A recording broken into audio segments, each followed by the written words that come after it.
할머니, 빨리 도망치세요. 여기서 빨리 떠나셔야 합니다. 새벽 기도회 중 회색 승복 차림의 남자가 제 귓가에 바람처럼 속삭였습니다. 정신 나간 사람이겠거니 생각하고 그 말을 잊으려 했지만 얼마 지나지 않아 저는 알게 되었습니다.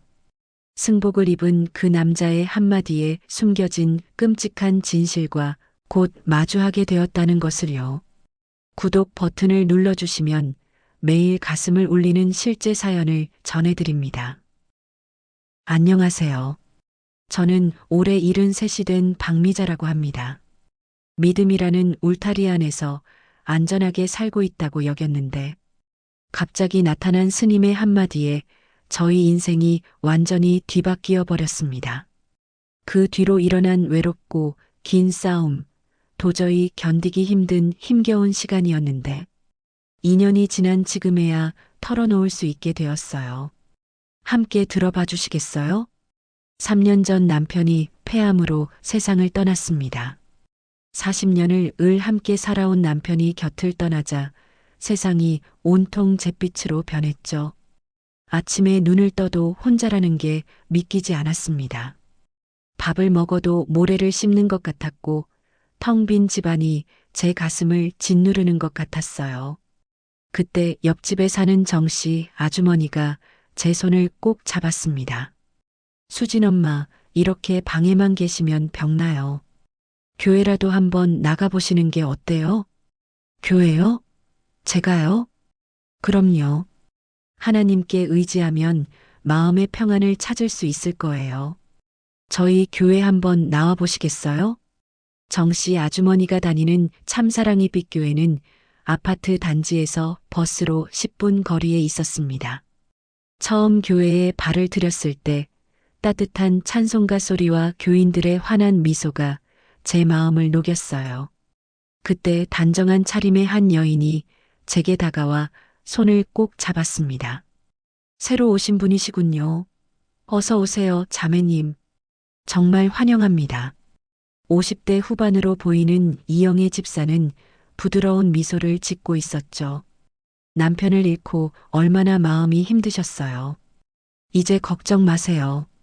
저희가 가족이 되어드릴게요. 그 따뜻한 한마디에 저도 모르게 눈물이 왈칵 쏟아졌습니다. 그날부터 저는 새벽 기도회, 수요 예배, 주일 예배를 빠지지 않고 나갔어요. 매달 받는 연금 200만 원 중 100만 원을 헌금으로 바쳤습니다. 남은 돈으로 생활하기 빠듯했지만 하나님께 바치는 것이라 생각하니 조금도 아깝지 않았죠. 그렇게 1년이 흘렀습니다. 어느 때와 다름없는 새벽 기도의 시간이었어요. 교회 뒤편 구석자리에 낯선 남자가 앉아 있었습니다. 회색 승복 같은 옷을 입은 그 남자는 초췌한 얼굴에 수염도 덥수룩했죠. 앞자리에 앉은 교인이 옆 사람에게 속삭이는 소리가 들렸습니다. 어머, 저 사람 누구야? 행색이 꼭 노숙자 같은데? 목사님이 강단에 서서 조용히 말씀하셨습니다. 다들 조용히 하시고 기도에 집중합시다. 잠시 후 기도에 집중하고 있는데 그 회색 옷의 남자가 제 귓가에 바람처럼 작은 목소리로 속삭였습니다. 할머니, 여기서 당장 도망치세요. 여긴 신의 집이 아닙니다. 저는 깜짝 놀라 뒤를 돌아봤지만 남자는 조용히 사라진 뒤였습니다. 주변 교인들도 기도에 집중하느라 아무것도 눈치채지 못한 것 같았어요. 저는 그냥 정신 나간 사람의 말이라 생각하며 개의치 않게 여기려고 고개를 저으며 애써 그 일을 잊으려 했습니다. 내가 헛것을 들은 걸 거야. 며칠 후 주일 예배가 끝나고 교회 복도를 지나가는데 이영희 집사의 목소리가 들렸습니다. 복도 모퉁이 너머에서 다른 교회에서 왔다는 새로운 신도 김미숙 씨와 이야기하고 있었죠. 제가 발걸음을 멈추고 귀를 기울였습니다. 김미숙 집사님, 진정한 믿음이 뭔지 아세요? 하나님께 모든 걸 바쳐야 진정한 믿음입니다. 집사님도 전 재산을 교회에 헌납하시고 천국의 상급을 받으세요. 김미숙 씨가 당황해서 말을 더듬었습니다. 네, 전 재산이라니요. 제가 가진 거라고는 집 한 채뿐인데요. 이걸 다 바치면 저는 길거리에 나앉으라는 말씀이세요? 어머, 아직도 믿음이 부족하시네요. 하나님이 다 책임져 주실 텐데 뭐가 걱정이세요? 이영애 집사의 목소리가 갑자기 얼음장처럼 차가워졌습니다. 내일까지 결정하세요. 진정한 신자가 되실 건지 아니면 그냥 구경꾼으로 남으실 건지.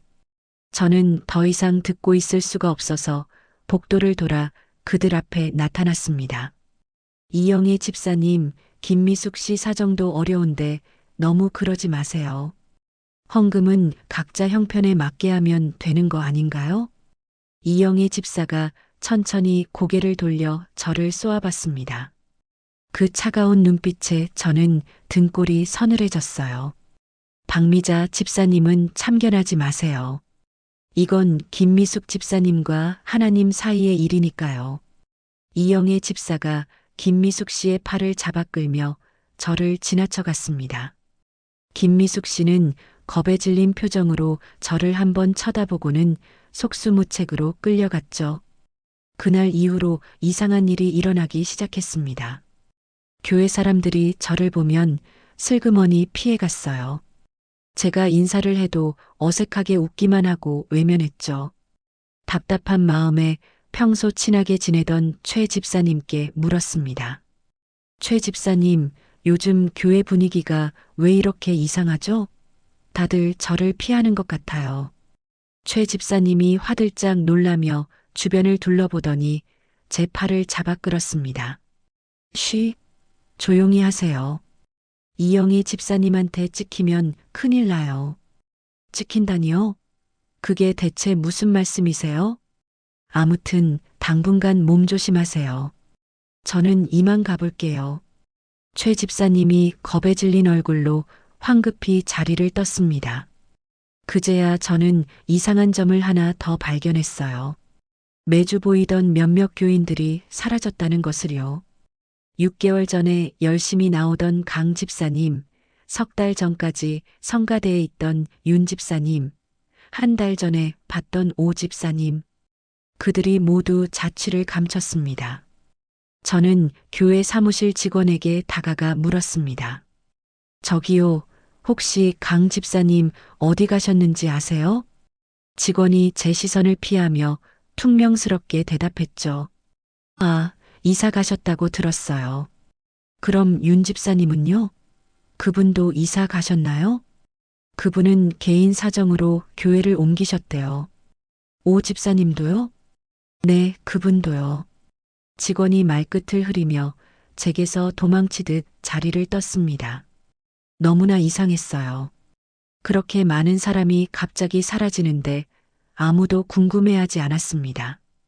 마치 처음부터 없었던 사람들처럼 모두가 침묵했죠. 회색 옷 남자의 경고가 계속 머릿속을 맴돌았습니다. 여긴 신의 집이 아닙니다. 그 말이 대체 무슨 뜻일까요? 이영애 집사의 차가운 눈빛, 사라진 교인들, 모두의 침묵. 저는 점점 무언가 아주 크게 잘못되었다는 확신이 들었습니다. 교회에서 돌아온 밤, 저는 뜬 눈으로 밤을 지새웠어요. 창밖에서 들려오는 바람 소리마저 저를 비웃는 것 같아 두려움에 몸을 떨어야 했습니다.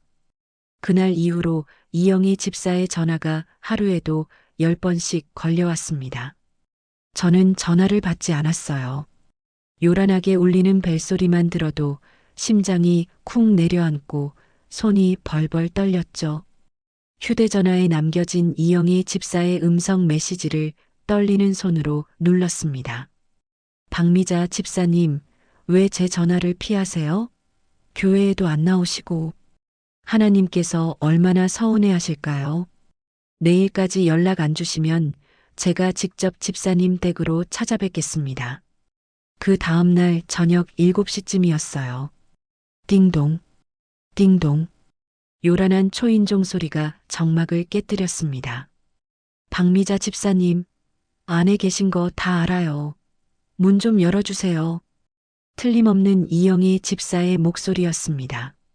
저는 숨을 죽이고 거실 불을 껐어요. 그때 굵은 남자 목소리가 들렸습니다. 혼자 온 거 아니니까 문 여시죠. 교회 간부들이 함께 온 것 같았습니다. 쿵, 쿵, 쿵. 문을 주먹으로 두드리는 소리가 점점 거칠어졌습니다. 박미자 집사님, 집에 계신 거 다 안다니까요. 창문 쪽으로 성큼성큼 다가오는 발소리가 들렸어요. 저는 커튼 뒤에 몸을 숨기고 밖을 살짝 내다봤습니다. 이영애 집사와 덩치 큰 남자 3명이 창문에 바싹 붙어 저를 노려보고 있었죠. 저는 그 자리에 얼어붙고 말았습니다. 박미자 집사님, 지금 마귀에 신 겁니까? 이영애 집사가 창문을 손바닥으로 치며 소리쳤습니다. 한 남자가 창틀을 잡고 마구 흔들며 외쳤어요. 믿음을 배신하면 천벌을 받습니다. 이대로 가면 지옥에 떨어질 거라고요. 그동안 받은 은혜도 모르고 배은망덕한 사람 같으니 하나님이 주신 돈을 왜 안 바칩니까? 또 다른 남자가 창문에 얼굴을 바짝 대고 소리쳤습니다. 그 눈빛이 꼭 저를 잡아먹을 것만 같았어요. 박 집사님이 숨겨둔 돈 저희가 다 알아요. 은행에 적금 5천만 원 있는 거 맞죠? 그 돈은 하나님이 주신 겁니다. 당장 교회에 헌납하세요. 저는 비명을 지르며 방으로 달려가 이불을 뒤집어 썼습니다. 1시간 동안 그들은 문을 두드리고 소리를 지르며 저를 협박했어요. 내일 또 올 겁니다. 그때까지 마음의 정리 똑바로 하세요. 이영애 집사의 마지막 경고가 들리고 나서야 지옥 같은 시간이 끝났습니다. 다음 날 아침 저는 떨리는 손으로 딸 수진이에게 전화를 걸었습니다. 수진아, 엄마야. 엄마, 무슨 일이에요? 목소리가 왜 이렇게 떨려요? 수진아, 어젯밤에 교회 사람들이 집에 찾아와서 문을 두드리고 창문을 흔들고 너무 무서웠어. 제가 떨리는 목소리로 겨우 말을 이었습니다. 내 저축한 돈까지 전부 내놓으라고 소리를 지르는데 걔들이 그걸 어떻게 알았을까? 엄마, 또 그 교회 얘기예요? 수진이의 목소리가 순식간에 차갑게 변했습니다. 아빠 돌아가시고 나서 교회 다니시더니 맨날 헌금 얘기해요. 매달 나오는 연금도 얼마 안 되는데 절반씩이나 헌금한다면서요? 그게 말이 돼요? 그래, 헌금 많이 냈어. 그런데 이제 안 내려고 하니까 사람들이 집까지 찾아와서 협박하는 거야. 진짜 무서운 사람들이야. 엄마, 그런 일이 있으면 경찰에 신고하세요. 근데 진짜 협박한 거 맞아요? 엄마가 너무 예민하게 받아들이신 건 아니고? 수진아, 진짜야. 문 두드리고 창문 흔들고. 엄마, 그럼 교회 그만 다니면 되잖아요. 왜 계속 그런 곳에 연연해요? 그만 다니려고 하니까 이러는 거야. 에휴, 엄마도 참, 저 지금 애들 챙겨서 학원 보내야 하고 바쁘니까 나중에 통화해요. 뚝. 수진이가 일방적으로 전화를 끊어버렸습니다. 저는 전화기를 든 채 한참을 멍하니 앉아 있었어요. 다음 날 아파트 경비실 앞을 지나가는데 경비 아저씨가 저를 불렀습니다. 박 여사님, 잠깐만요. 네, 무슨 일이세요? 요즘 이상한 행동을 하신다는 민원이 자꾸 들어와서요. 혼자 막 중얼거리면서 돌아다니신다고. 제가요? 그런 적 없어요. 누가 그런 말도 안 되는 거짓말을. 한두 분이 아니세요. 여러 주민들이 그러시던데 혹시 어디 편찮으시면 병원에 한번 가보시는 게. 저는 더 이상 듣고 싶지 않아 뒤돌아섰습니다. 복도에서 마주치는 이웃들이 모두 저를 보고 수군거리며 피했어요. 저 할머니가 그 할머니래. 정신이 좀 이상하다는. 교회 다니다가 헌금 문제로 시비가 붙었다던데. 혼자 사니까 외로워서 피해 망상이 생겼나 봐. 조심해. 저런 사람들이 갑자기 돌변하면 무섭대. 저는 동네에서 완전히 미친 할머니가 되어버렸습니다. 토요일 오후 장을 보러 동네 마트에 갔습니다. 마트 사장 김 씨도 참사랑이빛교의 신도였죠. 제가 가게 안으로 들어서자 김 사장의 얼굴이 싸늘하게 굳어졌어요. 계란하고 우유 좀 주세요. 제가 물건을 골라 계산대로 가자 김 사장이 버럭 소리를 질렀습니다. 죄송하지만 오늘은 물건을 팔 수 없습니다. 네? 아니, 왜요? 막이 들린 사람한테는 물건 안 팝니다. 어서 나가세요. 김 사장이 손가락으로 문을 가리키며 소리쳤어요. 마트 안에 있던 모든 손님들의 시선이 제게로 향했습니다. 저 할머니가 그 소문의 주인공이구나. 교회 돈 떼먹고 버틴다던데 사실인가 봐. 저는 얼굴이 불타는 것 같아 그대로 마트를 뛰쳐나왔습니다. 집으로 돌아오는 길이었습니다. 뒤에서 검은 승용차 한 대가 소리 없이 저를 따라오고 있었어요. 제가 걸음을 빨리 하면 차도 속도를 높였고 천천히 걸으면 차도 속도를 줄였습니다. 슬쩍 뒤를 돌아보니 선글라스를 쓴 남자 2명이 저를 노려보고 있었죠. 저는 공포에 질려 골목길로 뛰어들었습니다. 심장이 터질 것 같았지만 필사적으로 뛰었죠. 구불구불한 골목을 몇 번이나 돌고 나서야 차는 더 이상 따라오지 못했습니다. 숨을 헐떡이며 아파트 입구에 도착했는데 현관 앞에 낯선 남자 2명이 서 있었어요. 검은 정장을 입은 그들이 저를 발견하자마자 다가왔습니다. 박미자 씨 맞으시죠? 덩치 큰 남자가 위협적인 목소리로 물었습니다. 이영희 집사님이 기다리십니다. 저희랑 같이 좀 가셔야겠습니다. 다른 남자가 제 팔을 거칠게 잡으려 했습니다. 저는 비명을 지르며 돌아서서 뛰기 시작했어요. 70평생 이렇게 달려본 적이 없었습니다. 아파트 단지 입구에 환하게 불이 켜진 편의점이 보였습니다. 살려주세요. 사람 살려. 도와주세요. 제가 편의점으로 뛰어들며 소리쳤습니다. 할머니, 괜찮으세요? 무슨 일이세요? 20대로 보이는 아르바이트생이 깜짝 놀라 달려왔습니다. 저 사람들이 날 잡으려고 해요. 제발 경찰 좀 불러주세요. 제가 헐떡이며 울먹였습니다. 네.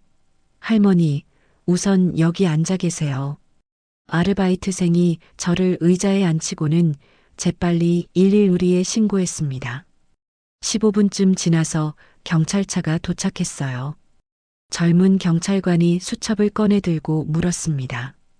할머니, 무슨 일로 신고하셨습니까? 교회 사람들이 저를 협박하고 있어요. 집에 찾아와서 행패를 부리고 차로 저를 따라다니고 방금 전에는 저를 납치하려고 했단 말이에요. 옆에 있던 나이든 경찰관이 못마땅한 표정으로 한숨을 쉬었습니다. 할머니, 교회 이름이 뭡니까? 참사랑이빛교회예요. 두 경찰관이 서로 눈빛을 교환하더군요. 젊은 경찰관이 수첩을 덮으며 말했습니다. 할머니, 이건 종교 내부의 갈등이라 저희가 함부로 개입하기가 좀 어렵습니다. 네, 이게 어떻게 종교 문제예요? 이건 명백한 협박이고 스토킹인데요. 제가 기가 막혀서 소리쳤습니다. 실제로 폭행이나 상해가 발생한 게 아니면 저희도 해드릴 수 있는 게 별로 없어요. 일단 순찰은 강화해 드릴 테니 너무 예민하게 생각하지 마시고 조심하세요. 예민하다고요? 네, 어르신들이 종종 이런 일로 신고하시는데 대부분 오해인 경우가 많아서요. 경찰은 그 말만 남기고 떠났습니다. 저는 편의점 앞에 멍하니 서 있었어요. 아르바이트생이 안쓰럽다는 듯 저를 바라봤습니다. 할머니, 집까지 바래다 드릴까요? 아니에요, 괜찮아요. 고마워요, 총각. 저는 터벅터벅 집으로 걸어갔습니다. 아무도 제 말을 믿어주지 않았어요. 딸도 이웃도 경찰도 모두 저를 미친 사람 취급했죠. 저는 이 세상에 정말로 완전히 혼자였습니다. 일주일 동안 저는 집안에 숨어 지냈습니다. 현관문에는 이중 자물쇠를 단단히 걸었고 창문마다 두꺼운 커튼을 쳐서 빛 한 줄기 들어오지 못하게 막았죠. 누가 초인종을 눌러도 저는 숨소리조차 내지 않았어요. 그날도 저는 거실 소파에 웅크리고 앉아 텔레비전을 보고 있었습니다. 9시 뉴스가 시작되자 앵커가 침통한 표정으로 입을 열었어요.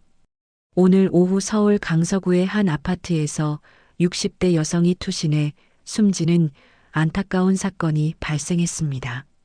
저는 아무 생각 없이 화면을 응시했습니다. 숨진 김모 씨는 최근 극심한 생활고에 시달려온 것으로 알려졌습니다. 화면에 익숙한 아파트 전경이 비춰졌습니다. 순간 제 심장이 쿵 하고 내려앉았죠. 특히 김 씨는 참사랑이빛교회 신도로 사망 직전 전 재산을 교회에 헌금한 것으로 확인되어 경찰이 수사에 나섰습니다. 저는 저도 모르게 자리에서 벌떡 일어났어요. 김미숙 씨였습니다. 제가 이영애 집사의 협박을 말리려 했던, 겁에 질려 있던 바로 그 김미숙 씨가 죽은 겁니다. 화면에 한 남자가 나타나 눈물을 쏟아내며 마이크에 대고 절규했어요.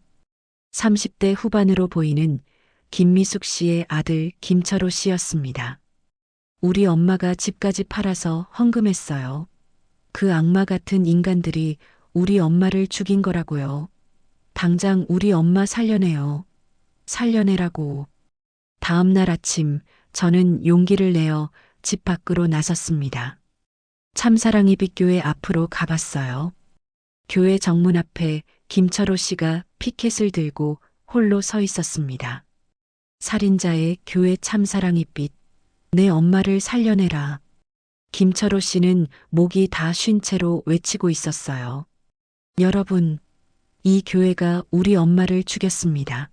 전 재산을 빼앗고 결국 죽음으로 내몰았다고요.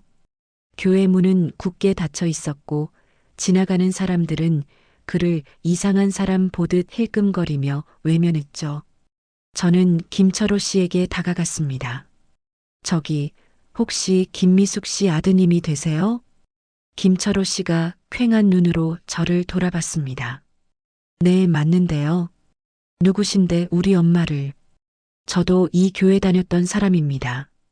얼마 전에 이영애 집사가 어머님께 헌금을 강요하는 걸 똑똑히 봤습니다. 김철호 씨의 눈이 번쩍 뜨였습니다. 정말이세요, 아주머니? 그럼 증언 좀 해주실 수 있으세요? 그럴 수는 있는데 제가 망설이자 김철호 씨가 덥석 제 손을 잡았습니다. 그 손이 불덩이처럼 뜨거웠어요. 제발 부탁드립니다. 아무도 제 말을 믿어주지 않아요. 경찰도 증거가 없다는 말만 되풀이하고 있습니다. 그때 끼익 소리를 내며 교회 문이 열리고 이영희 집사가 걸어 나왔습니다.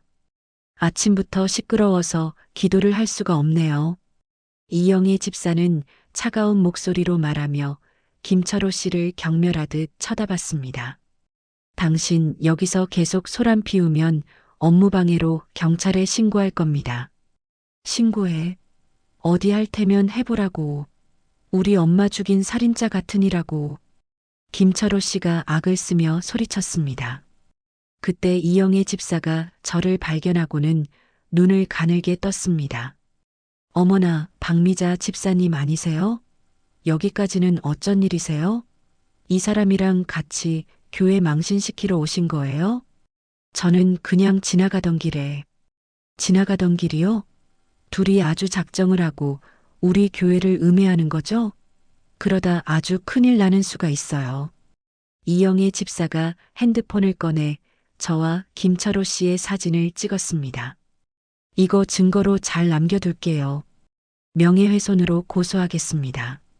이영애 집사는 비웃음을 흘리며 교회 안으로 사라졌고 김철호 씨는 분노로 주먹을 떨었습니다. 저 악마 같은 인간들. 사흘 후 오후 집에 있는데 초인종이 울렸습니다. 박미자 씨 계십니까? 경찰서에서 나왔습니다.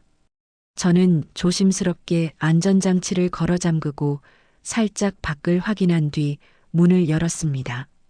40대 초반의 형사가 신분증을 보여주며 자신을 소개했어요. 강서경찰서 강력계 김민수 형사입니다. 김미숙 씨 사건 관련해서 참고인 조사를 좀 하고 싶은데 잠시 얘기 좀 나눌 수 있을까요?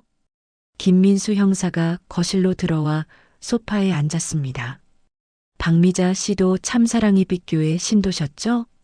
예전에 다녔는데 지금은 안 나갑니다. 특별한 이유라도 있으셨나요? 저는 잠시 망설였습니다. 김민수 형사가 부드러운 목소리로 말했죠. 괜찮습니다. 편하게 말씀해 주세요. 여기서 하시는 말씀은 철저하게 비밀 보장해 드립니다. 저는 크게 심호흡을 하고 입을 열었습니다. 그 교회 정상이 아니에요.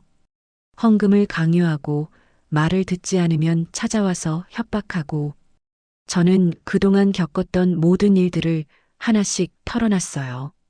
김민수 형사는 제 이야기를 꼼꼼하게 수첩에 받아 적었습니다. 김미숙 씨도 비슷한 일을 당하는 걸 보셨다고요? 네, 제가 똑똑히 봤습니다. 이영애 집사가 전 재산을 바치라고 협박했어요. 김민수 형사가 고개를 끄덕이며 말했습니다.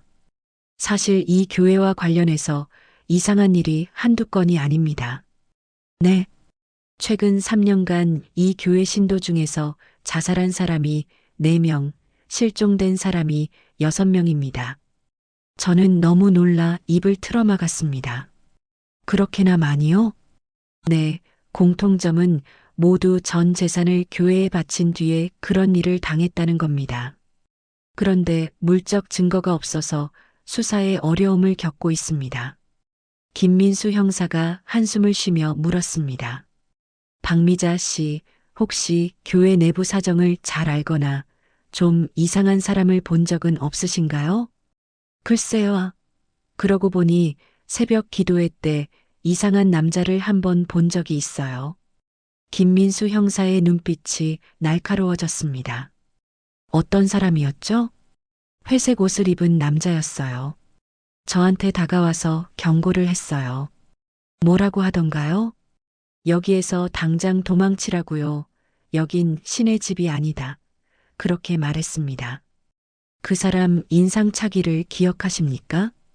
50대쯤 되어 보였고 꼭 승복 같은 회색 옷을 입고 있었어요. 얼굴은 아주 수척했고요. 김민수 형사가 수첩을 뒤적이더니 사진 한 장을 꺼내 보여주었습니다. 사진 속 남자는 단정한 옷차림이었지만 얼굴은 분명 그 회색 옷의 남자였습니다. 맞아요. 바로 이 사람이에요. 이름은 이묘진. 3년 전 아내가 이 교회 때문에 스스로 목숨을 끊었습니다. 김민수 형사가 설명했습니다. 아내와 전 재산을 잃고 정신병원에 입원했다가 1년 전에 퇴원했죠. 그리고 승려가 되셨죠. 아마 박미자 씨에게 경고한 것도 같은 피해자가 또 생기는 걸 막으려고 했던 것 같습니다. 김민수 형사가 자리에서 일어나며 제게 명함을 건넸습니다. 오늘 정말 중요한 정보 주셔서 감사합니다. 혹시라도 또 생각나는 게 있으시면 꼭 연락 주세요. 형사님, 정말 저 악마들을 잡을 수 있을까요? 최선을 다하겠습니다. 박미자 씨도 몸 조심하세요. 교회 쪽에서 이상한 낌새가 느껴지면 즉시 연락 주시고요. 김민수 형사가 돌아간 뒤 저는 무심코 창문 너머를 내다봤습니다. 아파트 주차장에 낯익은 검은 승용차 한 대가 서 있었어요. 차 안에는 선글라스를 쓴 남자가 앉아 저의 집을 올려다보고 있었죠. 그들이 벌써 알아챈 것 같았습니다. 제가 경찰과 만났다는 사실을요. 저는 급히 커튼을 닫고 공포에 떨었습니다. 그날 밤 전화벨이 울렸습니다. 발신자 표시 제한 번호였죠. 박미자 집사님. 소름 끼치게 차가운 이영희 집사의 목소리였습니다. 오늘 형사랑 재미있는 시간 보내셨나 봐요? 그걸 어떻게, 우리를 뭘로 보고, 다 아는 수가 있죠. 이제 보니 박 집사님이 아주 쓸데없는 짓을 좋아하시네. 김미숙 씨가 죽었어요.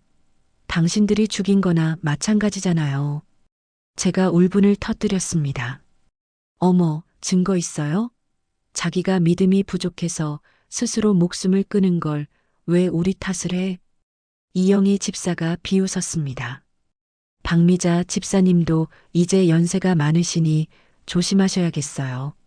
나이 든 사람들은 길 가다가도 픽 쓰러지고 계단에서 굴러떨어지기도 쉽거든요.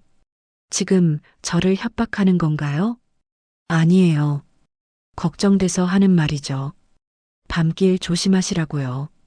특히 차 조심하세요. 뚝. 전화가 끊겼습니다. 수화기를 든 제 손이 사시나무처럼 떨리고 있었어요. 이영애 집사의 협박 전화를 받은 뒤로 저는 세상과 단절된 채 살아갔습니다. 밖으로 한 발짝 나가는 것도 누군가와 눈을 마주치는 것도 지옥처럼 두려웠죠. 그렇게 일주일 동안 저는 집이라는 감옥에 스스로를 가뒀습니다. 어느 날 새벽 4시쯤이었어요. 정막을 깨고 초인종이 울렸습니다. 저는 심장이 멎는 것 같았어요. 조심스럽게 안전장치를 걸어놓은 채 밖을 내다보니 낯익은 회색 옷의 남자가 서 있었습니다. 이묘진 씨였죠. 박미자 씨, 저입니다. 교회에서 경고했던 사람. 문틈으로 그의 낮고 다급한 목소리가 들려왔습니다. 지금 당장 문 좀 열어주십시오. 아주 중요한 이야기가 있습니다. 저는 망설였습니다. 하지만 그의 목소리에는 저를 해치려는 의도가 아닌 절박함이 가득 묻어 있었어요. 제가 문을 열자 이묘진 씨가 쏜살같이 안으로 들어와 문을 잠갔습니다. 죄송합니다. 이 시간에. 하지만 낮에는 감시가 너무 심해서 도저히 찾아올 수가 없었습니다. 이묘진 씨 맞으시죠? 김민수 형사님께 이야기 들었습니다. 네, 맞습니다. 박미자 씨께서 형사님과 접촉하신 것도 알고 있습니다. 이묘진 씨가 메고 있던 가방에서 두툼한 서류 뭉치를 꺼냈습니다.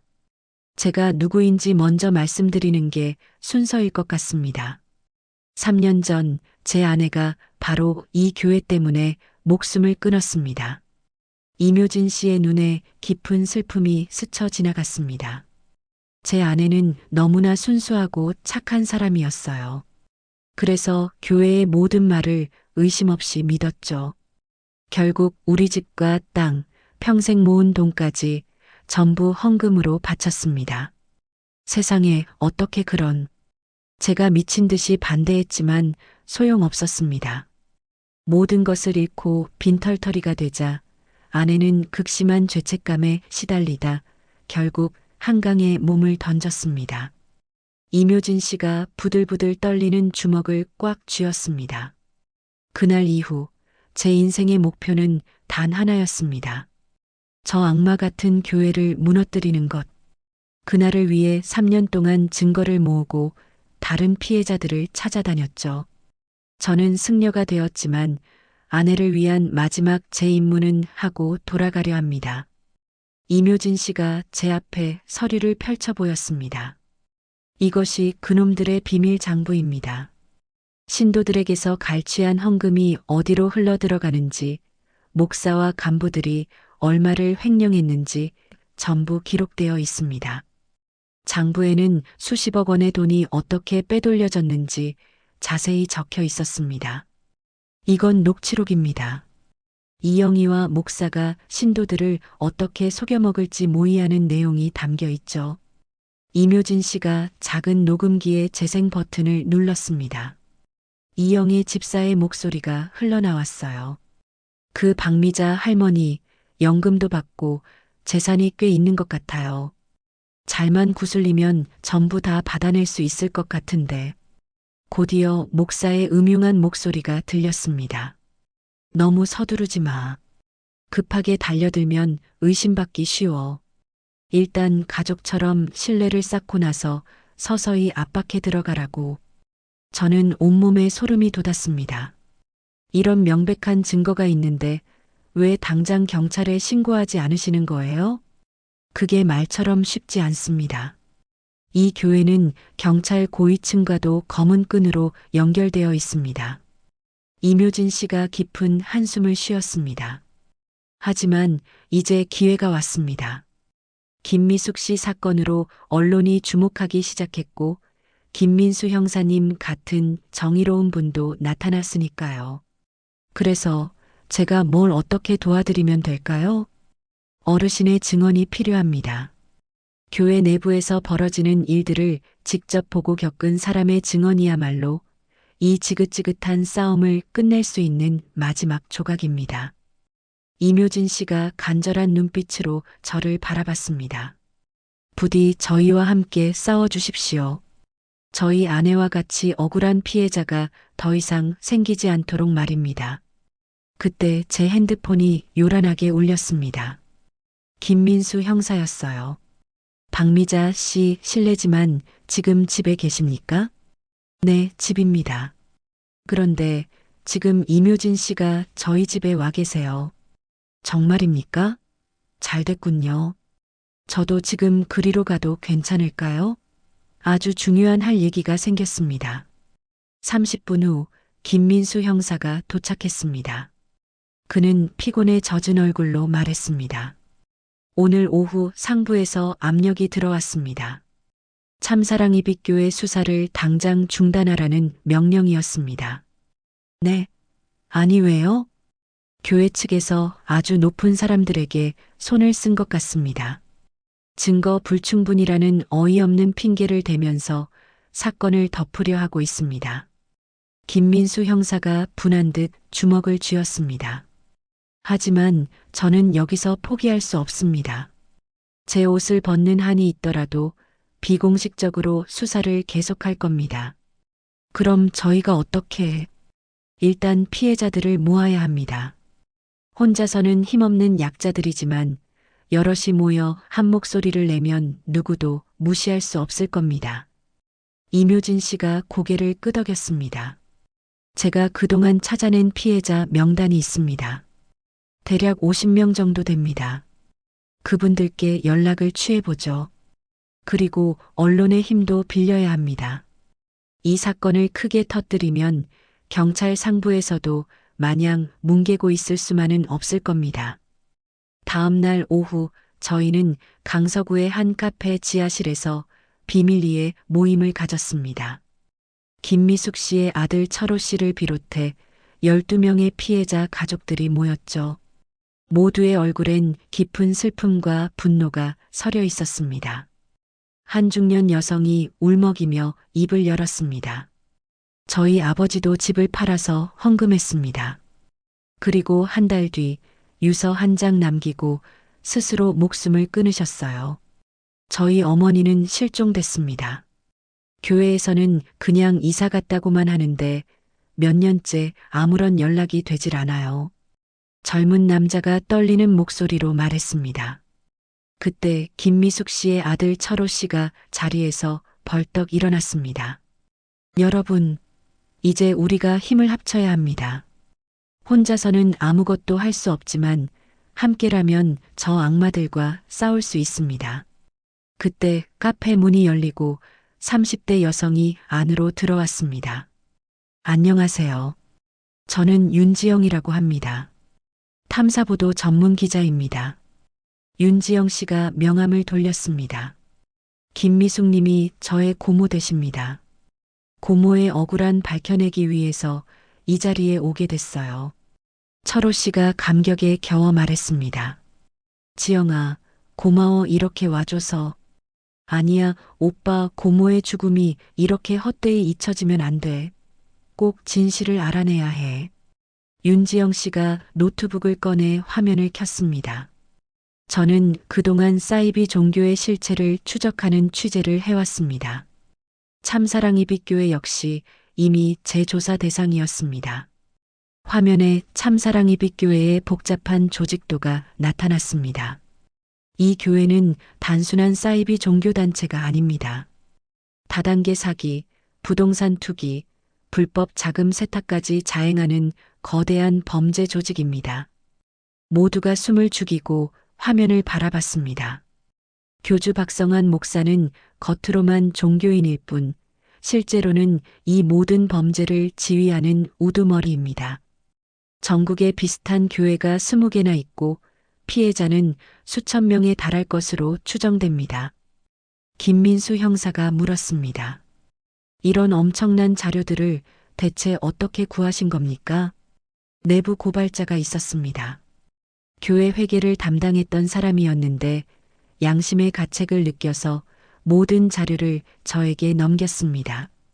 이묘진 씨가 흥분해서 말했습니다. 그렇다면 이제 저놈들을 법의 심판대에 세울 수 있는 것 아닙니까? 증거는 차고 넘칩니다. 하지만 마지막으로 살아있는 증인이 필요합니다. 윤지영 씨의 시선이 제게로 향했습니다. 박미자 어르신처럼 교회 내부에서 직접 끔찍한 일들을 겪은 분들의 생생한 증언이 있어야만 기사에 힘이 실리고 여론을 움직일 수 있습니다. 어르신께서 다시 교회로 돌아가셔야만 합니다. 거짓으로 회개하는 척하면서 저희가 들어갈 문을 열어주셔야 해요. 저는 망설임 없이 자리에서 일어났습니다. 네, 제가 하겠습니다. 더 이상 우리처럼 억울한 피해자가 생기지 않게 하려면 누군가는 반드시 나서야 할 일 아닙니까? 그러자 철호 씨도 주먹을 불끈 쥐며 일어섰습니다. 저도 증언하겠습니다. 우리 엄마의 한을 풀어드려야 합니다. 그것을 시작으로 사람들이 하나둘씩 모두 자리에서 일어났습니다. 저도 하겠습니다. 우리 아버지의 원수를 갚고 싶습니다. 김민수 형사가 비장한 표정으로 말했습니다. 좋습니다. 그럼 지금부터 작전을 시작하겠습니다. 김민수 형사가 화이트보드에 작전 계획을 그리기 시작했어요. 먼저 이묘진 선생님이 모은 증거와 윤지영 기자님의 자료를 합칩니다. 그리고 피해자들의 증언을 영상으로 기록해서 여러 언론사에 동시다발적으로 제보해서 이 사건을 공론화시킵니다. 저는 경찰 내부에서 뜻을 같이 할 동료들을 모으고 검찰에도 아는 분에게 연락해 수사 협조를 요청하겠습니다. 이묘진 씨가 서류를 정리하며 말했습니다. 드디어 복수할 날이 왔군요. 제가 이 날을 3년이나 기다렸습니다. 제가 이묘진 씨의 어깨를 조용히 두드렸습니다. 이건 복수가 아니에요. 정의를 바로 세우는 일이죠. 억울하게 돌아가신 분들의 한을 풀어드리는 겁니다. 그날 밤 우리는 새벽 2시까지 계획을 세웠습니다. 일주일 뒤 동시에 움직입니다. 그 전까지는 어떤 일이 있어도 교회에서 눈치채게 해서는 안 됩니다. 모두가 결의에 찬 표정으로 고개를 끄덕였습니다. 집으로 돌아오는 길 이묘진 씨가 제게 고개 숙여 말했습니다. 박미자 어르신 정말 감사합니다. 어르신이 아니었다면 혼자서는 절대 해낼 수 없었을 겁니다. 이건 우리 모두의 싸움이에요. 이제 정말 끝을 봐야죠.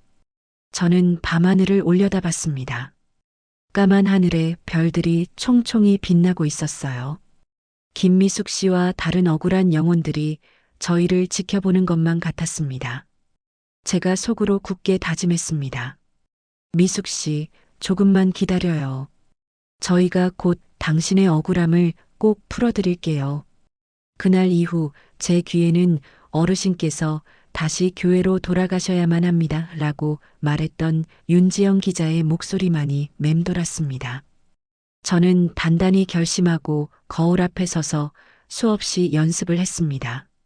절망에 빠진 얼굴, 모든 것을 잃고 무너진 사람의 표정을 만들었죠. 두 뺨에 눈물이 자연스럽게 흐를 때까지 제 뺨을 꼬집었습니다. 다음 날 아침 저는 일부러 가장 초라한 옷을 찾아 입고 참사랑이빛 교회로 향했습니다. 제 손에는 전 재산 포기각서와 통장이 들려 있었어요. 교회 입구에서 이영애 집사와 정면으로 마주쳤습니다. 어머나, 이게 누구야? 박미자 집사님 아니세요? 이영애 집사가 저를 보고 비웃음 섞인 표정을 지었습니다. 이영애 집사님, 저는 그 자리에 털썩 무릎을 꿇었습니다. 제가 다 잘못했습니다. 저를 용서해 주세요. 아니, 집사님, 지금 이게 뭐 하시는 거예요? 이영애 집사가 당황하며 저를 일으켜 세우려 했습니다. 딸한테도 버림받았습니다. 수진이가 저더러 정신병원에나 가라면서 이제 저랑은 연을 끊겠다고 했어요. 저는 미리 준비한 거짓 눈물을 폭포수처럼 쏟아냈습니다. 이제 저는 교회 말고는 갈 곳이 없습니다. 제발 저를 다시 받아주세요. 그 말을 듣는 순간 이영애 집사의 눈이 탐욕으로 반짝이는 것을 저는 똑똑히 보았습니다. 어머, 박 집사님. 그동안 마음고생이 정말 심하셨나 보네요. 제가 가진 거 이제 다 필요 없습니다. 이것 보세요. 저는 떨리는 손으로 전 재산 포기 각서와 통장을 내밀었습니다. 제 적금 5천만 원, 그리고 남편이 남겨준 보험금 3천만 원까지 전부 다 교회에 바치겠습니다. 이영애 집사가 재빨리 서류를 낚아채 훑어보았습니다. 목사님께 제가 잘 말씀드려 볼게요. 일단 저를 따라 안으로 들어오세요. 목사실로 안내된 저는 박성환 목사 앞에 다시 한번 무릎을 꿇었습니다. 목사님, 제가 잠시 마귀에 씌인 줄도 모르고 감히 교회를 의심했습니다. 죽을 죄를 지었습니다. 박성환 목사가 위험 있는 척 표정을 지으며 저를 내려다봤습니다. 박미자 집사, 이제라도 깨달았으니 다행이요. 제 전 재산을 모두 바치고 주님 곁에서 여생을 보내고 싶습니다. 부디 허락하여 주십시오. 제가 통장을 바닥에 내려놓았습니다. 박성환 목사가 이영애 집사와 의미심장한 눈빛을 교환했어요. 하나님께서는 길 잃은 양이 돌아오는 것을 언제나 기뻐하십니다. 목사가 제 머리 위에 손을 얹었습니다. 교회에서 다시 받아주겠소. 허나 앞으로 2번 다시 교회를 의심하는 일은 없어야 할 것이요. 네, 감사합니다. 목사님, 정말 감사합니다. 저는 바닥에 엎드려 감사의 눈물을 흘리는 연기를 계속했습니다. 그날부터 저는 교회의 특별 관리를 받게 되었습니다. 겉으로는 VIP 신도 대접을 받는 듯 했지만 실제로는 철저한 감시였죠. 어디를 가든 누군가가 그림자처럼 저를 따라다녔습니다. 박 집사님, 오늘은 제가 집까지 안전하게 모셔다 드릴게요. 젊은 여자 집사가 제 팔짱을 끼며 살갑게 굴었습니다. 괜찮아요. 혼자 갈 수 있는데. 아니에요.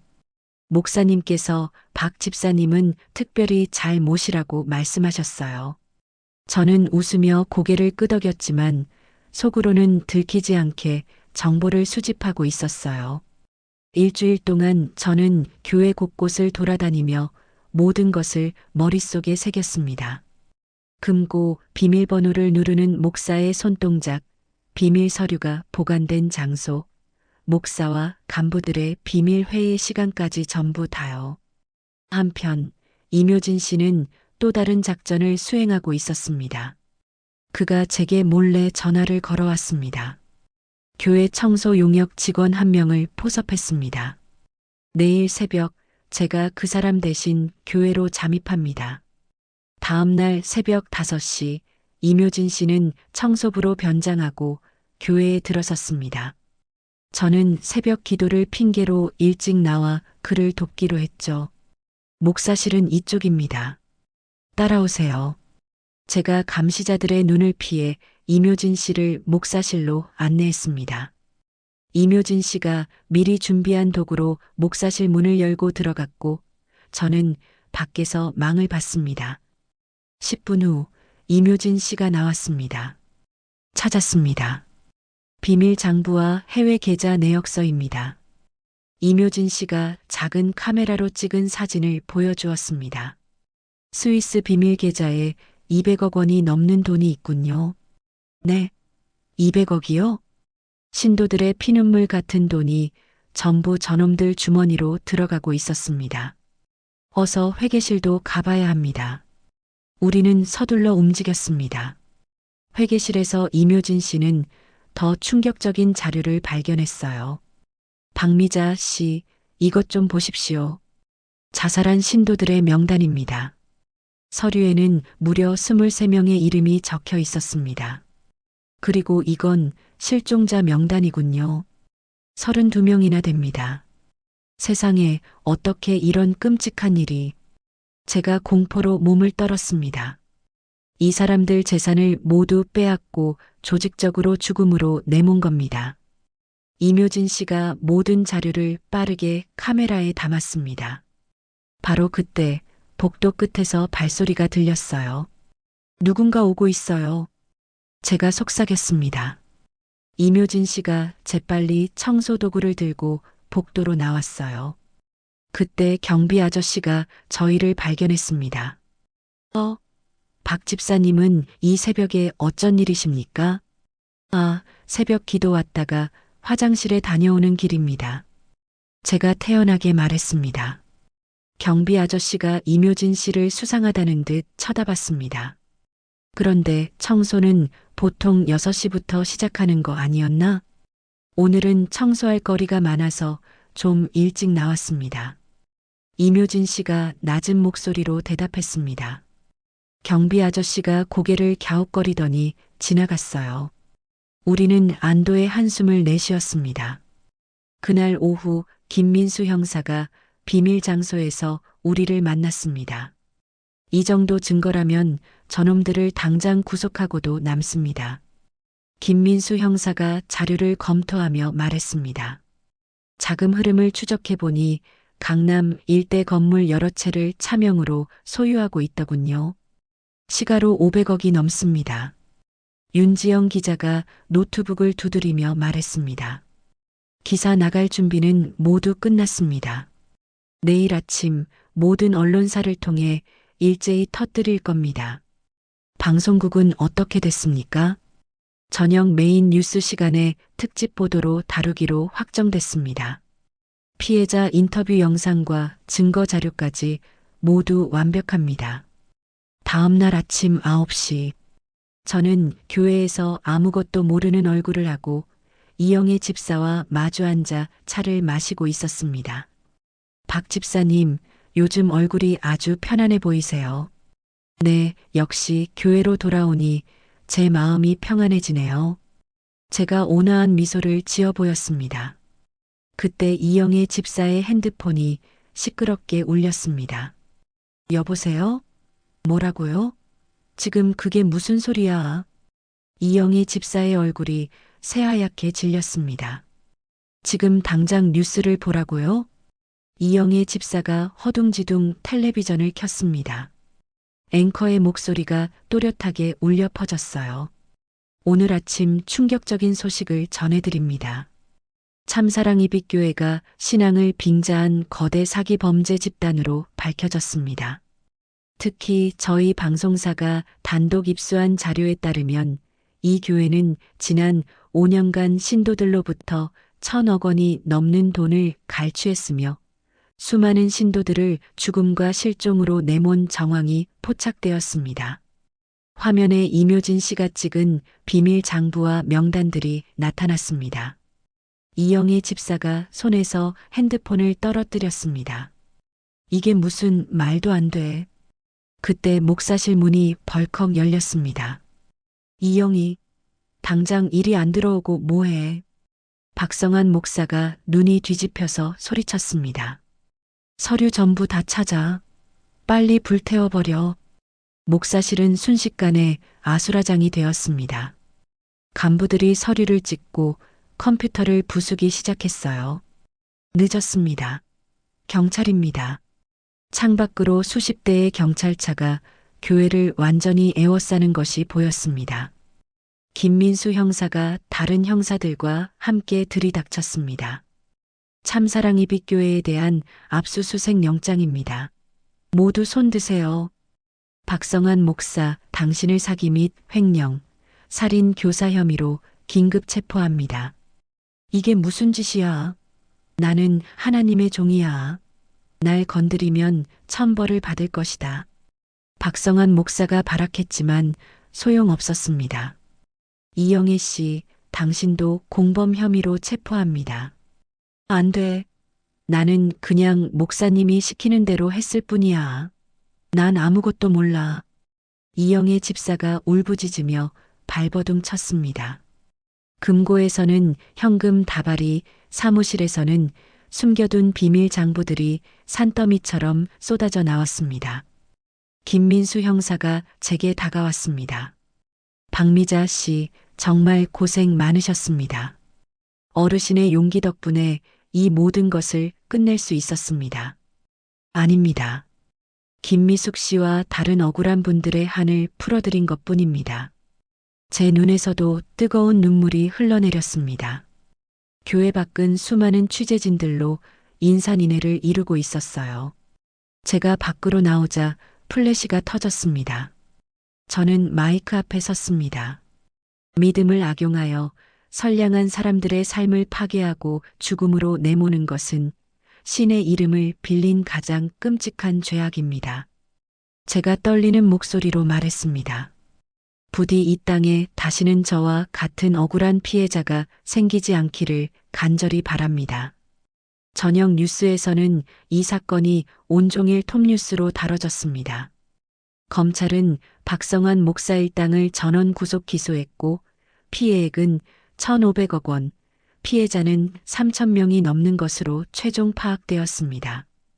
며칠 후 피해자 가족들이 한자리에 모였습니다.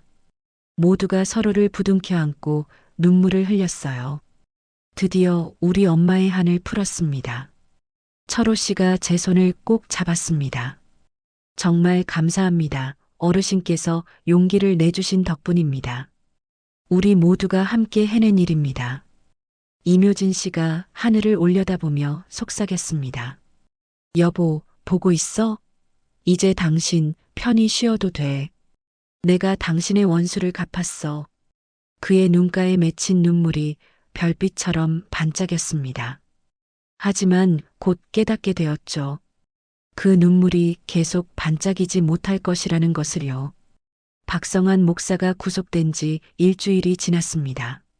저는 드디어 기나긴 악몽이 끝났다고, 이제는 두 발 뻗고 잘 수 있을 거라고 생각했어요. 하지만 그건 저 혼자만의 어리석은 착각이었습니다. 진짜 싸움은 이제부터 시작이었죠. 그날 아침 김민수 형사에게서 전화가 왔습니다. 그의 목소리는 평소와 달리 무겁게 가라앉아 있었어요. 박미자 씨, 저 김민수 형사입니다. 네, 형사님. 안녕하세요. 좋은 아침입니다. 드릴 말씀이 있습니다. 제가 오늘부로 정직 처분을 받았습니다. 네, 정직이라니요? 그게 갑자기 무슨 말씀이세요? 저는 너무 놀라 소리쳤습니다. 상부에서 무리한 수사를 진행했다는 이유로 징계를 내렸습니다. 영장 없이 압수수색을 했다는 둥, 말도 안 되는 핑계를 대더군요. 김민수 형사가 씁쓸하게 웃었습니다. 보이지 않는 손이 움직인 것 같습니다. 이 사건, 저희가 생각했던 것보다 훨씬 더 거대하고 복잡한 조직과 얽혀 있는 듯합니다. 그럼 이제 수사는 어떻게 되는 건가요? 박미자 씨, 부디 몸조심하십시오. 이제 저도 더는 어르신을 도와드릴 수가 없게 됐습니다. 전화가 끊어지고 저는 불안한 마음에 곧바로 이묘진 씨에게 전화를 걸었습니다. 하지만 그의 전화기는 꺼져 있다는 안내만 반복될 뿐이었어요. 이틀이 지나도 이묘진 씨와는 끝내 연락이 닿지 않았습니다. 불길한 예감에 저는 그의 집을 찾아갔어요. 이묘진 씨, 안에 계세요? 저 박미자입니다. 아무리 문을 두드리고 소리쳐도 안에서는 아무런 대답이 없었습니다. 그때 옆집 아주머니가 문을 열고 나왔어요. 혹시 이 집 아저씨 찾으세요? 네, 혹시 어디 가셨는지 아시나요? 글쎄, 3일 전인가 밤에 시커먼 차가 한 대 오더니 덩치 좋은 남자들이 그 총각을 데리고 가던데 그 뒤로는 통 못 봤네. 저는 온몸의 피가 차갑게 식는 것을 느꼈습니다. 저는 떨리는 손으로 윤지영 기자에게 연락했습니다. 윤 기자님, 큰일 났어요. 이묘진 씨가 실종됐어요. 네, 그게 무슨 소리예요, 어르신. 3일 전에 정체불명의 남자들이 와서 데려갔다고 합니다. 수화기 너머로 윤지영 기자가 깊은 한숨을 내쉬는 소리가 들렸습니다. 박미자 어르신, 지금 당장 저희 사무실로 와주실 수 있으세요? 저도 아주 중요한 걸 발견했습니다. 1시간 후, 저는 윤지영 기자의 사무실에 도착했습니다. 어르신, 이걸 좀 봐주세요. 윤지영 기자가 노트북 화면을 보여주었습니다. 참사랑이빛교회는 거대한 전국 조직의 일부에 불과했습니다. 빙산의 일각이었던 거죠. 화면에는 거미줄처럼 복잡하게 얽힌 조직도가 떠 있었습니다. 전국에 비슷한 교회가 50여 개, 피해자만 10,000명이 넘을 것으로 추정됩니다. 어떻게 이렇게 거대한 조직이 지금껏 드러나지 않을 수가. 그리고 이 모든 것을 배후에서 조종하는 그림자라 불리는 진짜 우두머리가 있었습니다. 윤지영 기자가 사진 한 장을 화면에 띄웠습니다. 최동진 회장. 겉으로는 존경받는 재계 거물이지만 실체는 이 거대 범죄 조직의 수괴입니다. 정치인, 검찰, 경찰 고위층까지 전부 그와 연결되어 있습니다. 그럼 김민수 형사님의 정직도. 네, 최 회장이 압력을 넣은 겁니다. 이묘진 씨의 실종도 아마. 윤지영 기자가 차마 말을 잇지 못했습니다. 그때 제 핸드폰이 울렸습니다. 딸 수진이었습니다. 엄마, 지금 어디예요? 수진이의 목소리가 공포에 질려 떨리고 있었어요. 수진아, 무슨 일이야? 방금 전에 회사에 이상한 남자들이 찾아왔었어요. 덩치 큰 깡패 같은 사람들이 와서는 엄마 이름 대면서 그 사람들이 뭐라고 했는데 엄마가 쓸데없는 짓 그만두게 만들라고 안 그러면 우리 가족이 아주 많이 다칠 거라고 했어요. 수진이가 울음을 터뜨렸습니다. 엄마, 대체 무슨 일에 휘말린 거예요? 왜 우리까지 위험하게 만들어요? 수진아, 미안하다. 엄마가 다 설명. 듣기 싫어요. 엄마 때문에 우리 애들까지 잘못되면 나 엄마 얼굴 다신 안 볼 거야. 수진이가 악을 쓰듯 소리치며 전화를 끊었습니다. 집에 돌아오니 우편함에 발신인이 없는 편지 한 통이 꽂혀 있었습니다. 이것이 마지막 경고다. 더는 나서지 말고 쥐 죽은 듯 조용히 살아라. 그렇지 않으면 네 딸과 손주들이 먼저 다치게 될 것이다. 저는 편지를 쥔 채 그 자리에 주저앉고 말았습니다. 다음 날 철호 씨에게서 전화가 왔습니다. 박미자 어르신. 철호 씨의 목소리는 완전히 힘을 잃고 패배감에 젖어 있었습니다. 철호 씨, 무슨 일이에요? 저, 이제 그만하려고 합니다.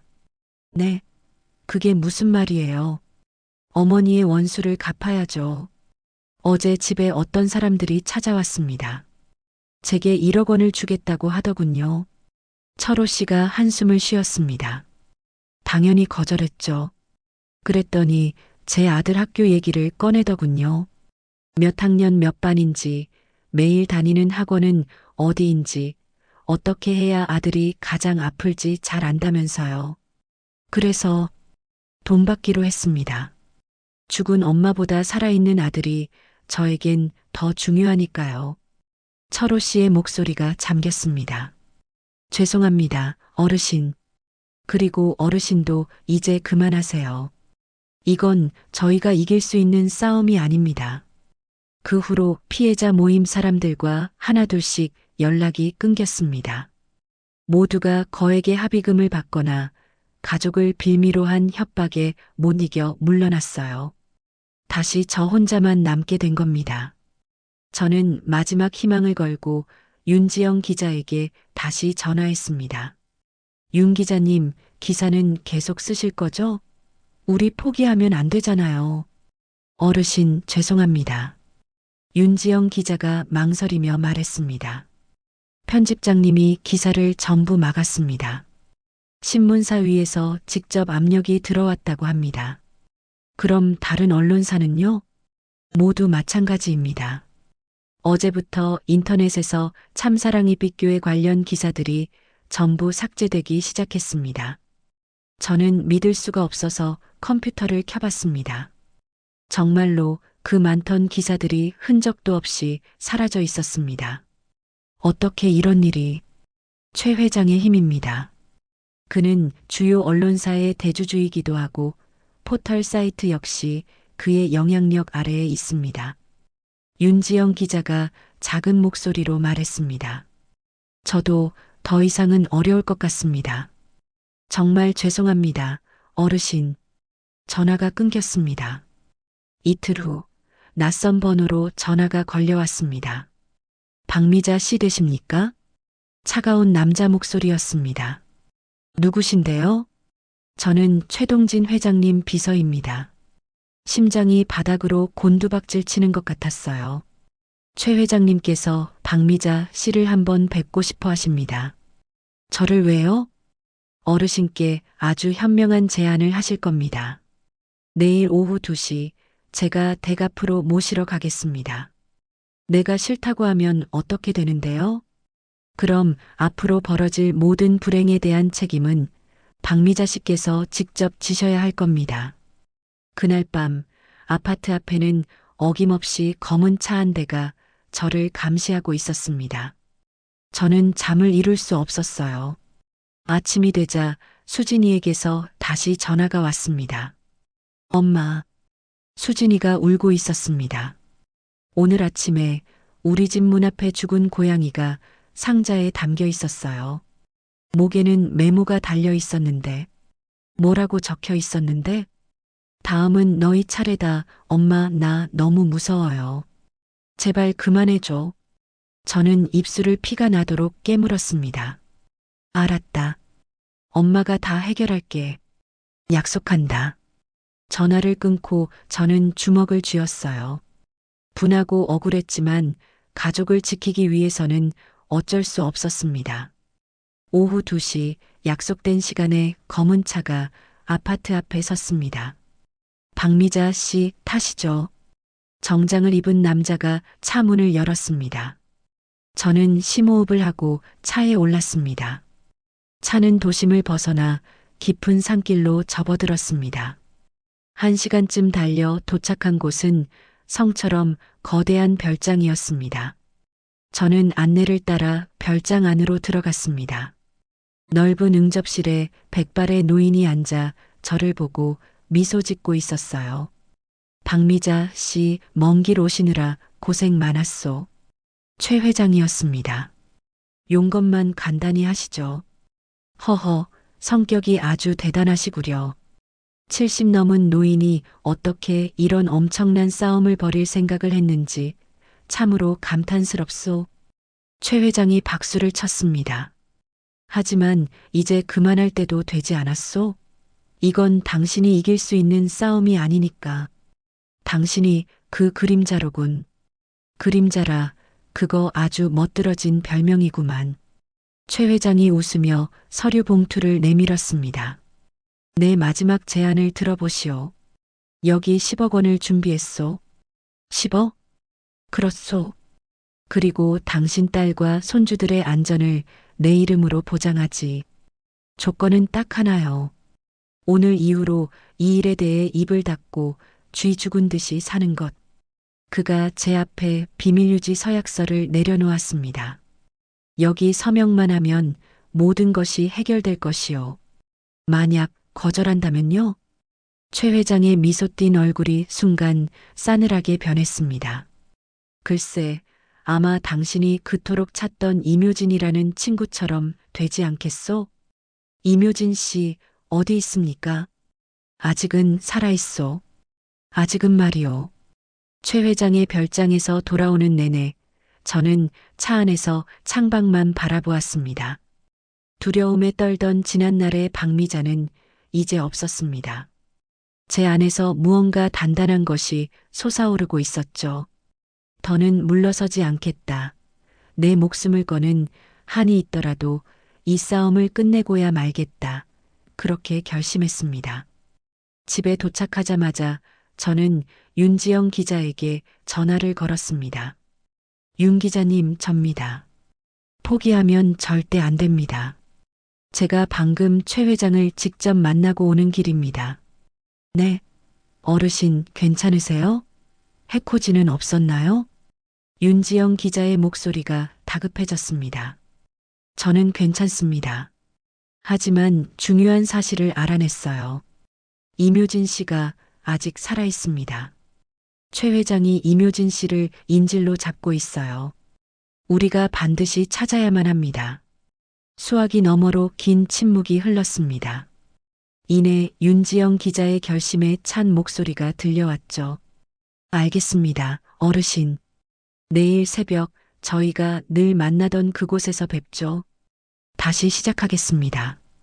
다음 날 새벽 동이 트기도 전에 푸른 어둠 속에서 저는 윤지영 기자와 폐건물에서 만났습니다.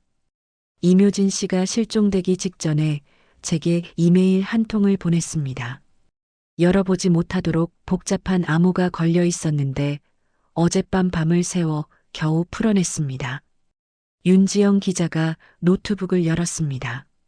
화면에는 의미를 알 수 없는 숫자들이 나열되어 있었어요. 이 숫자들, 처음엔 암호인 줄만 알았는데 조합해보니 주소였습니다. 어디 주소인데요? 경기도 양평의 한 폐가입니다. 아마도 이묘진 씨는 자기가 위험해질 것을 직감하고 만일의 사태를 대비해 이곳 주소를 남긴 것 같습니다. 어쩌면 거기에 우리는 한치의 망설임도 없이 즉시 양평으로 차를 몰았습니다. 구불구불한 산길을 한참이나 올라가자 인적이 끊긴 곳에 허물어져 가는 낡은 집 한 채가 모습을 드러냈습니다. 저기인 것 같습니다. 차에서 내린 우리는 숨을 죽이고 집 주변을 살피며 조심스럽게 접근했습니다. 먼지 쌓인 창문 틈으로 안을 들여다본 순간 저는 저도 모르게 비명을 지를 뻔했습니다. 누군가 미동도 없이 바닥에 쓰러져 있었기 때문입니다. 이묘진 씨, 우리는 잠긴 문을 부수고 안으로 뛰어 들어갔습니다. 이묘진 씨가 차가운 바닥에 누워 있었습니다. 얼굴은 끔찍하게 상해 있었죠. 이묘진 씨, 정신 좀 차려보세요. 제발 눈 좀 떠봐요. 제가 그의 뺨을 두드리며 울부짖자 이묘진 씨가 희미하게 눈을 떴습니다. 박미자 씨? 네, 저예요. 괜찮아요. 이제 괜찮습니다. 최 회장, 그놈 부하들이 저를 납치했습니다. 어젯밤 감시가 소홀한 틈을 타 겨우 탈출했는데 힘이 다해서 일단 병원부터 가야 해요. 이러다 큰일 나겠어요. 안 됩니다. 시간이 없어요. 이묘진 씨가 떨리는 손으로 주머니에서 작은 녹음기 하나를 꺼내 제게 쥐어주었습니다. 감금되어 있는 동안 그놈들이 하는 이야기를 몰래 전부 녹음했습니다. 최 회장이 해외로 모든 재산을 빼돌리고 내일 한국을 뜰 계획입니다. 윤지영 기자가 녹음기를 켜자 충격적인 목소리가 흘러나왔습니다. 이묘진 씨가 녹음기 내용을 듣고 다시 한번 이야기했습니다. 그놈이 내일 모든 돈을 이 계좌들로 옮기고 영원히 도망칠 준비를 하고 있습니다. 우리는 서둘러 서울로 돌아와 곧장 김민수 형사에게 연락했습니다. 김 형사님, 이묘진 씨를 찾았습니다. 그리고 최 회장이 내일 도주한다는 결정적인 증거도 확보했습니다. 정말입니까? 정말 다행입니다. 하지만 저는 지금 아무런 힘이 없습니다. 김민수 형사가 잠시 생각에 잠기더니 말했습니다. 제가 아는 검사가 한 명 있습니다. 서울중앙지검의 한도훈 검사라고 그 어떤 외압에도 흔들리지 않는 대쪽 같은 사람입니다. 이 사람이라면 믿을 수 있습니다. 1시간 후 우리는 한도훈 검사를 만났습니다. 그는 서류를 검토하며 말했습니다.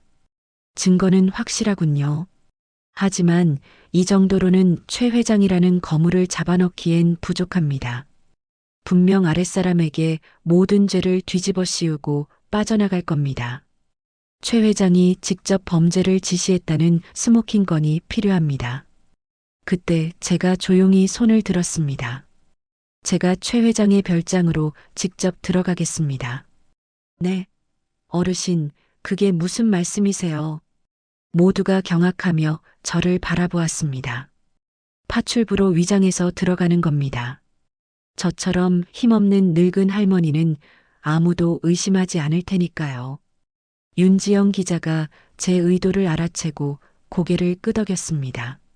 좋은 생각입니다. 제가 위조 신분증과 이력서를 완벽하게 만들어 드리겠습니다. 안 됩니다. 너무 위험합니다. 김민수 형사가 말렸지만 제 결심은 단호했습니다. 저밖에 할 사람이 없습니다. 이 싸움 제 손으로 끝내야겠습니다. 이틀 후 저는 김순자라는 새로운 이름으로 최 회장 별장의 가사도우미가 되었습니다. 김순자 씨? 연세가 71이시네. 별장 관리인이 이력서를 보며 말했습니다. 네, 먹고 살려니 돈이 필요해서요. 어떤 굳은 일이든 시키는 대로 열심히 하겠습니다. 음식 솜씨 좋고 청소만 깨끗하게 하면 돼. 그리고 쓸데없이 말 많이 하지 말고. 저는 아무 말 없이 고개를 깊이 숙였습니다. 첫날부터 저는 부지런히 일했습니다. 누구도 저를 신경 쓰지 않았죠. 그저 돈 몇 푼에 고개 숙이는 늙은 파출부일 뿐이었으니까요. 저는 청소를 핑계로 서재를 드나들었고 밤이 되면 쓰레기통에서 찢어진 서류 조각들을 몰래 모아 제 방에서 퍼즐처럼 맞추었습니다. 그것은 거액의 해외 송금 내역서였습니다. 셋째 날이었습니다. 최 회장이 서재에서 누군가와 전화 통화를 하고 있었어요. 그래, 내일 오후에 전부 다 넘기고 출국이야. 저는 화분에 물을 주는 척하며 문 옆에 바짝 붙었습니다. 그리고 주머니 속에 숨겨둔 초소형 녹음기의 버튼을 눌렀습니다. 스위스 은행 계좌로 500억, K만 제도로 300억 빠짐없이 보내도록 해. 최 회장이 구체적인 금액을 읊었습니다. 검찰놈들은 이미 다 입을 막아놨고 경찰 윗대가리들도 문제없어. 그때 화상 통화벨이 울렸습니다. 미스터리 준비는 다 됐나? 최 회장이 거만하게 웃으며 말했습니다. 물론이지. 한국의 멍청한 바보들은 아직도 아무것도 모르고 있어. 이번 한 건으로 우리는 1,000억 원을 손에 쥐게 되는 거야. 그 불쌍한 늙은이들 연금까지 싹 다 털어먹었으니 이제 우리는 자유를 만끽할 일만 남았군. 저는 떨리는 손으로 녹음기를 꽉 쥐었습니다. 어이, 여기. 갑자기 최 회장이 저를 불렀습니다. 심장이 철렁 내려앉았어요. 네, 회장님. 차나 한 잔 가져와. 네, 알겠습니다. 저는 침착하게 차를 준비했습니다. 다행히 마스크에 두건까지 쓰고 있었기에 저를 알아보지 못했습니다. 최 회장은 저를 없는 사람 취급하며 계속해서 통화를 이어갔습니다. 내일 비행기는 오후 3시 정각이다. 그 전에 관련된 서류는 모조리 태워버려. 일주일 동안 저는 목숨을 걸고 충분한 증거를 모았습니다. 제가 윤지영 기자에게 몰래 전화했습니다. 이제 모든 증거가 확보됐습니다. 내일 최 회장이 도주합니다. 오늘 밤이 마지막 기회입니다. 윤지영 기자의 목소리가 흥분으로 떨렸습니다. 알겠습니다. 제가 국제탐사보도 연합에도 이 자료를 전부 넘겼습니다. 이건 이제 국제적인 사건이 될 겁니다. 그날 밤 11시, 저는 경비가 꾸벅꾸벅 졸고 있는 틈을 타 어둠을 틈타 별장을 빠져나왔습니다. 다음 날 아침 6시, 전 세계의 주요 언론이 대한민국의 거대 범죄 조직에 대한 기사를 일제히 터뜨렸습니다. 최 회장은 전용기를 타려던 공항 활주로에서 긴급 체포되었습니다. 최동진 회장, 당신을 사기, 횡령, 초국가적 조직범죄 혐의로 체포합니다. 한도훈 검사가 그의 앞에 체포영장을 내밀었습니다. 텔레비전에서는 온종일 속보가 흘러나왔습니다.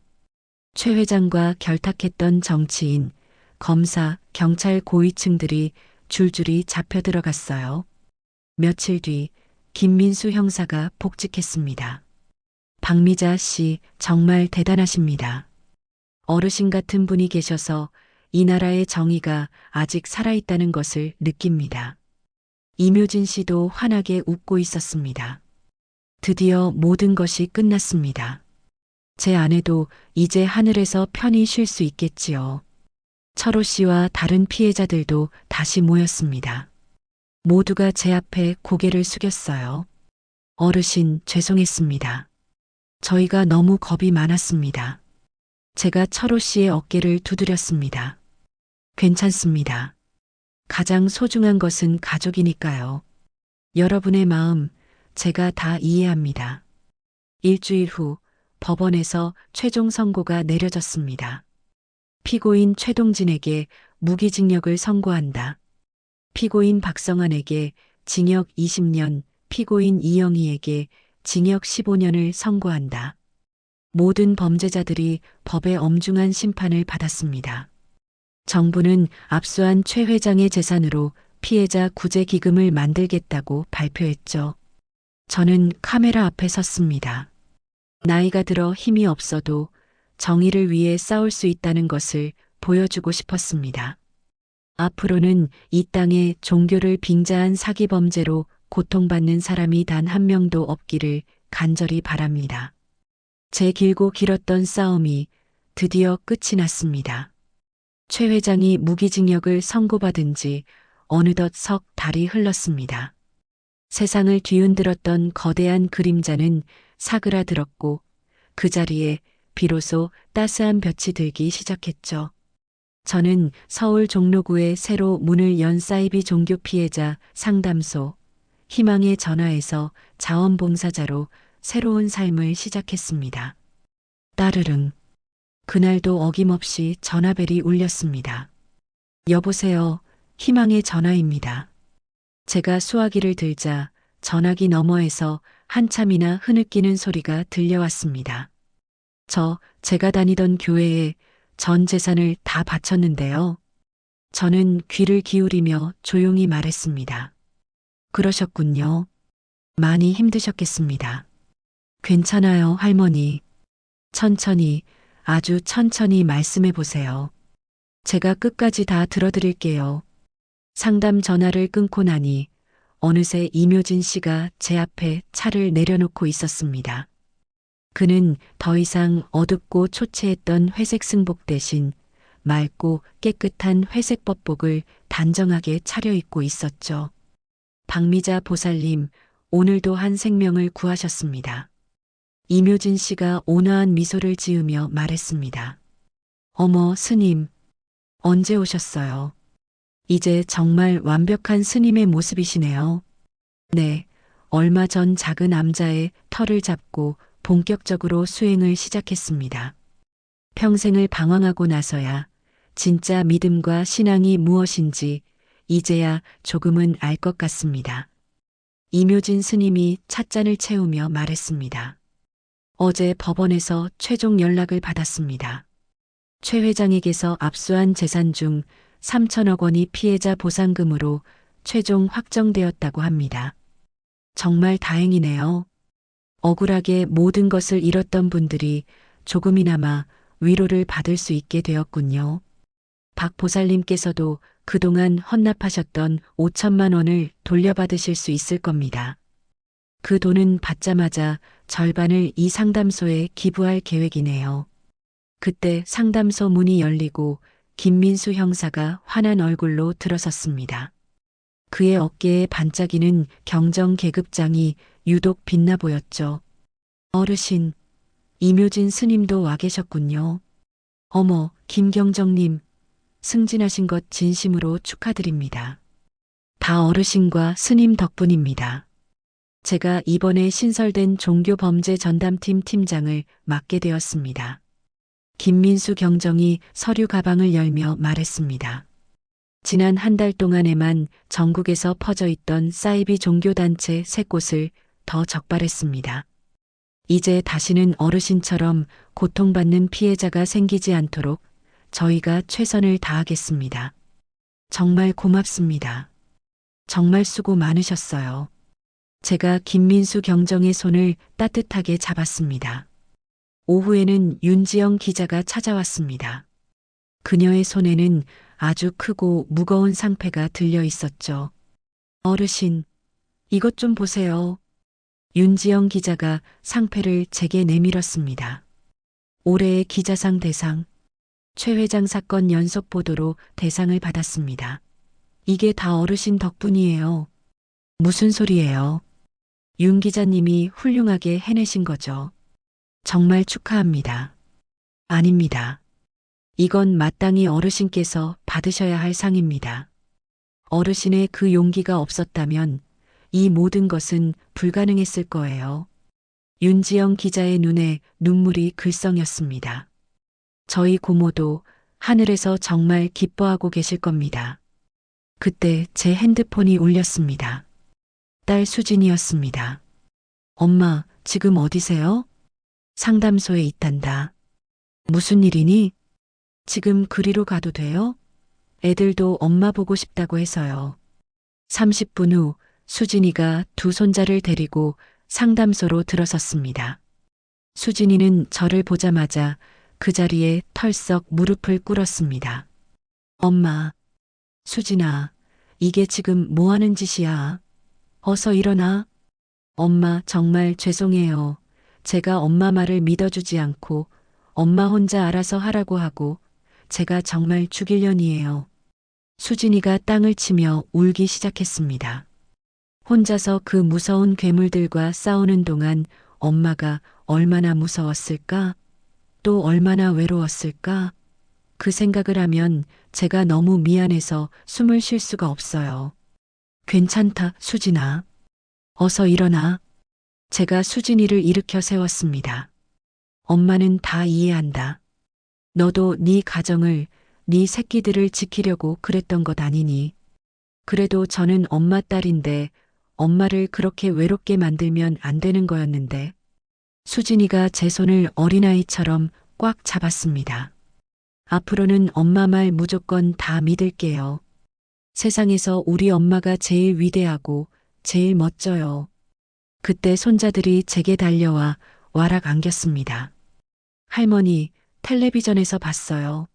할머니가 엄청 나쁜 악당들을 다 물리쳤다면서요? 우리 친구들이요. 우리 할머니가 영웅이래요. 아이들이 제잘거리며 제게 매달렸습니다. 할머니는 영웅이 아니야. 그저 해야 할 일을 했을 뿐이야. 제가 아이들의 머리를 따뜻하게 쓰다듬어 주었습니다. 그날 저녁 저희는 모두 함께 식사를 했습니다. 철호 씨도 자리에 함께 했죠. 어르신, 제가 중간에 두려워서 포기했던 일 정말 죄송하게 생각합니다. 철호 씨가 술잔을 들며 고개를 숙였습니다.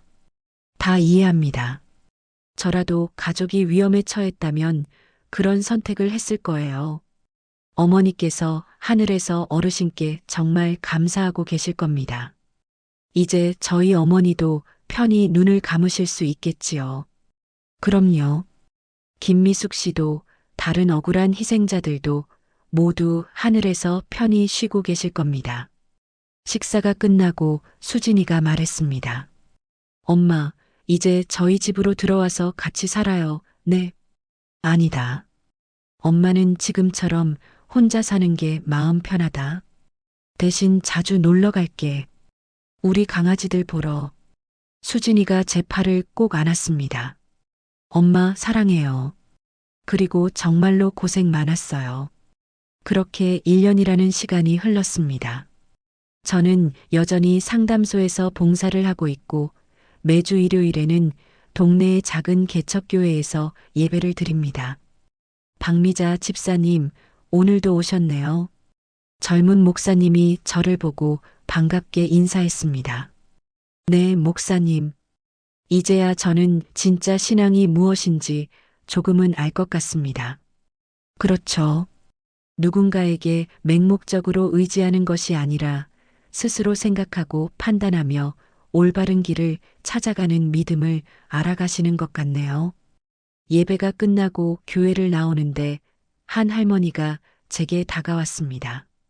저 혹시 텔레비전에 나오셨던 박미자 씨 맞으신가요? 네, 맞습니다만. 텔레비전에서 박미자 씨를 보고 저도 사이비 교회에서 빠져나올 용기를 얻었습니다. 할머니가 제 손을 꼭 잡았습니다. 정말 감사합니다. 제 인생을 구해주셨어요. 제가 한 일은 아무것도 없습니다. 할머니 스스로의 용기가 할머니를 구한 것이죠. 집으로 돌아오는 길 따뜻한 봄바람이 제 뺨을 스쳤습니다. 거리에는 벚꽃이 눈처럼 흐드러지게 피어 있었어요. 그때 이묘진 스님에게서 문자가 왔습니다. 박 보살님, 내일 시간 되시면 암자에 한번 놀러 오십시오. 제가 직접 캔 향긋한 봄나무를 대접하겠습니다. 김민수 경정에게서도 연락이 왔습니다. 어르신, 다음 주에 경찰청에서 열리는 용감한 시민 표창장 수여식에 꼭 참석해 주십시오. 윤지영 기자의 메시지도 도착해 있었죠. 어르신, 최 회장 사건을 다룬 다큐멘터리를 제작하기로 했습니다. 당연히 주인공은 어르신이십니다. 저는 저도 모르게 얼굴에 번지는 미소를 막을 수 없었습니다. 집에 도착해 거실에 앉아 창밖을 내다봤습니다. 책상 위에는 먼저 떠난 남편의 사진이 놓여 있었죠. 여보, 나 이제 정말 괜찮아요. 사진을 보며 조용히 말했습니다. 나 이제 혼자가 아니에요. 내 곁에 아주 좋은 사람들이 많이 생겼어요. 다음 날 아침, 저는 평소처럼 일찍 잠에서 깼습니다.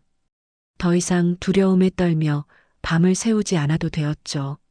상담소로 향하는 제 발걸음은 날아갈 듯 가벼웠습니다. 오늘도 누군가의 아픈 이야기를 들어주고 작은 희망을 전해줄 수 있다는 사실이 너무나 감사했습니다. 저는 이제 제 삶의 진정한 평안을 찾았습니다. 제 작은 용기가 이 세상 어딘가에서 절망하고 있을 누군가에게 한 줄기 빛이 되기를 간절히 바라며 저는 오늘도 살아갑니다. 긴 이야기를 끝까지 들어주셔서 감사합니다. 저는 평범한 70 노인이었습니다. 남편을 잃고 외로움에 빠져 있던 저에게 교회는 위로가 될 줄 알았지만 오히려 지옥이 되었죠. 하지만 포기하지 않았습니다. 나이가 많다고 힘이 없다고 물러서지 않았어요. 이 일을 겪으며 깨달았습니다. 정의를 위해 싸우는 데는 나이가 없다는 것을요. 용기는 젊은이들만의 특권이 아니라는 것도 알게 되었죠. 제 이야기가 누군가에게 희망이 되기를 바랍니다. 특히 사이비 종교로 고통받는 분들, 나이 들어 무시당한다고 느끼는 분들에게 작은 위로가 되었으면 좋겠어요. 여러분도 포기하지 마세요. 아무리 거대한 악이라도 진실 앞에서는 무너집니다. 작은 용기가 모이면 세상을 바꿀 수 있어요. 이야기를 끝까지 들어주신 분이 계시다면 잘 들었다고 댓글 하나만 남겨주세요. 감사합니다.